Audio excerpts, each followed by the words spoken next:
ABVP पाई काम करथला। अरे ये सरकार जदि निज क्याडर रो झियो को सुरक्षा दे पारनी से ओडिसा रे मां बौडी माने कोन सुरक्षा देबो? माननीय मुख्यमंत्री नवीन पटनायक नेतृत्व रे सारा ओडिसा रे ए आंदोलन तीव्र हबो। बालीकुदा कॉलेज रु आरंभ होला सारा ओडिसा दिल्ली रु पल्ली से झियो को न्याय मिलवा पर्यंत जदि से झियो को न्याय न मिलला प्रथमत ये मुख्यमंत्री अपारक मुख्यमंत्री। अरे नवीन पटनायक केतबेले थिले से उच्च शिक्षा मंत्री को गोटे दिन बहिष्कार करते से उच्च शिक्षा मंत्री मुख्यमंत्री ए माने एम्स जाइतले झियो को भेटिया पई सेठी संबर्धन आउचंती।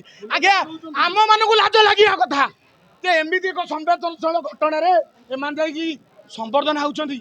ओडिसा को स्तर को पळेला तमे यूपी बिहार करदलो। ओडिसा नवीन पटनायक 25 वर्ष गोटे शांतिर ओडिसा रखितले तमे यूपी बिहार करदलो। अरे तुमको लाज लागिबा कथा तमे निजे इस्तफा देवा कथा इस्तफा में मागिबा कथा नुह। ए झीटी को 20 लाख टंका मुख्यमंत्री सहायता कले। अरे से झीर जीवन कौन 20 लाख? अरे सी जुलाई 1 तारिख रु ट्वीट कला तुम मैंने कहीं देखी पाइलनि भाड़ुआ दल राति गोटाए रे ट्वीट करछ मोला परे ट्वीट करछ राति गोटाए रे। हमर दाबी सूर्य सूर्यवंशी